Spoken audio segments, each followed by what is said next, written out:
Assalamualaikum warahmatullahi wabarakatuh. Perkenalkan, kami dari kelompok 7 akan mempresentasikan hasil diskusi kami.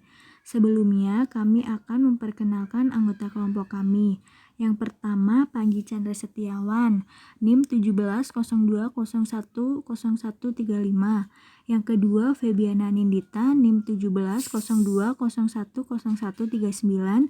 Yang ketiga, Desi Indah Wulandari, NIM 1702010140, dengan dosen pengampu yaitu Bapak Purnadi SEMSI.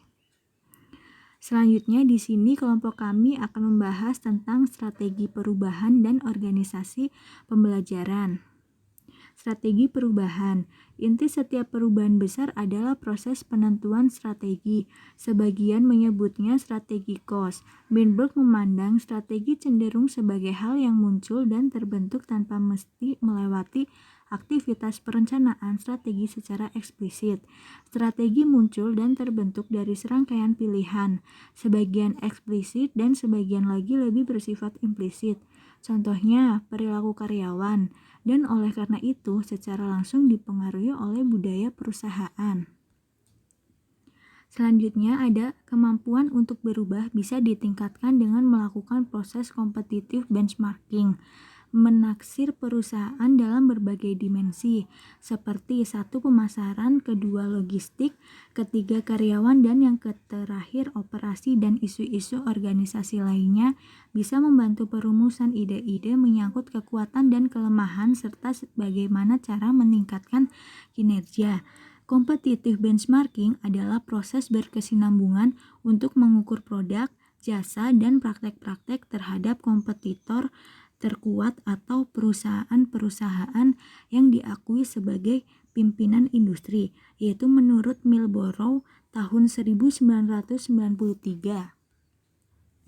Bidang-bidang utama yang secara reguler dilakukan benchmarking adalah 1. Sumber daya manusia, 2. Layanan konsumen, 3. Manufaktur, dan yang keempat layanan informasi.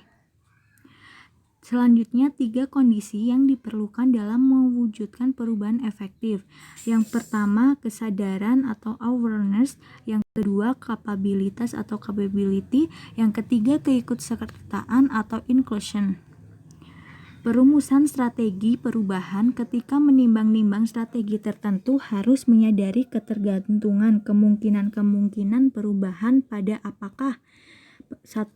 Perubahan bersifat inkremental dan merubah tujuan-tujuan inti atau core objektif organisasi.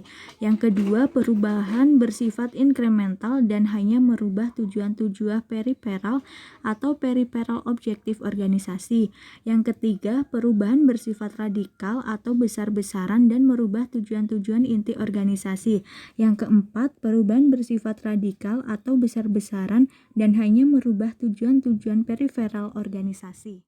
Menurut Petersen, kita perlu berpikir lebih cermat tentang apa yang dimaksud dengan pembelajaran dan organisasi. Dalam hal ini, mindset merupakan aspek penting bagi pembelajaran. Menurut Van der Erf, evolusi adalah mesin penggerak kesuksesan perusahaan. Karena itu, perusahaan organisasi meliputi pula diferensiasi dalam hal keistimewaan produk, target pasar, kapabilitas internal, sikap pekerja, atau loyalitas pelanggan. Seseorang eksekutif Nestle mengajukan rumusan berikut bagi evolusi dan kesuksesan pertumbuhan. Yang pertama itu ada be first, be daring. Dan yang kedua itu ada be different. Menurut Argyris dan Scone, kapasitas pembelajaran 2 putaran atau double loop learning seperti kemampuan untuk mencairkan kebekuan, untuk menantang norma-norma, kebijakan, sasaran, konfigurasi sumber daya, dan arsitektur perusahaan yang telah mapan.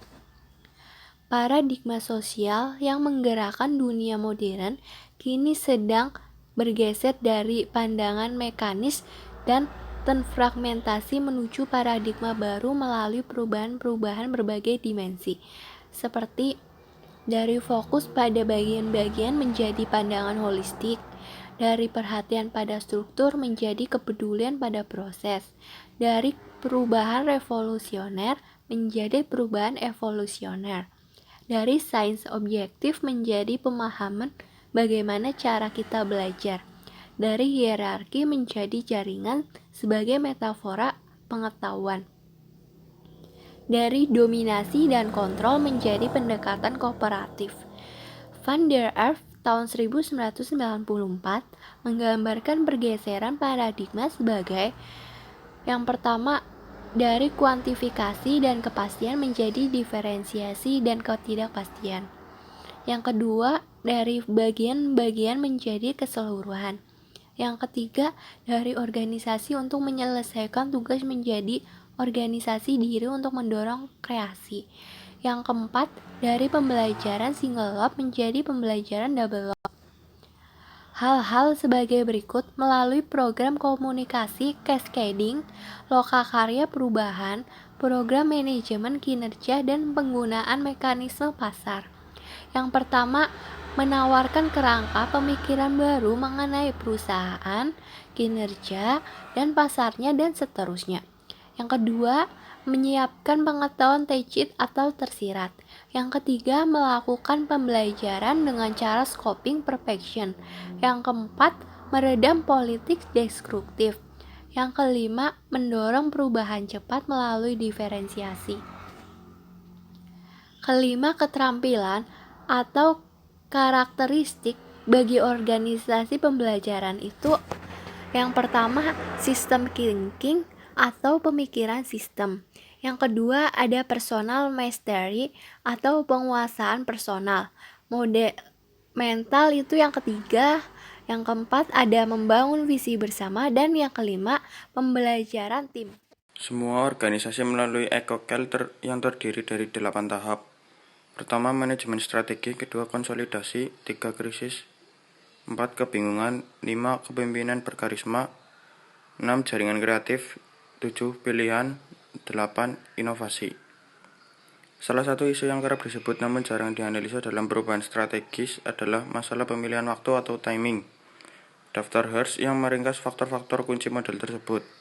Pertama, perubahan terjadi secara kesinambungan. 2, gerak kecepatan perubahan bervariasi. 3, pembaharuan memerlukan dekonstruksi. 4, struktur dan proses yang muncul merupakan produk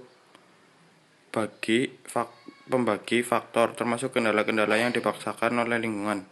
5, manusia dalam organisasi merupakan para aktor yang sadar diri dan mampu bertindak rasional. Argumen inti model EcoCal Hirsch adalah bahwa organisasi melewati krisis dan proses pembaruan melalui 3 tahapan. Pertama, emergent action. 2, rational action. Ketiga, constrained action. Selanjutnya, basis pengetahuan kerap diorganisir untuk mencapai pertama, akses terbuka bagi semua orang. 2, pembagian informasi secara efektif, konferensi, rapat, dan sebagainya. 3, fokus pada teknologi. 4, integrasi keseluruhan aspek perusahaan. 6, penangkapan, analisa, dan pemanggilan informasi pelanggan secara sistematis. Konvergensi dan organisasi pembelajar. Tahap-tahap pengembangan kompetensi. 1, proses pergerakan dari ketidakmampuan. 2, proses pembangunan keterampilan. 3, proses pengembangan keahlian. Pengembangan kompetensi dalam menangani perubahan. Terima kasih.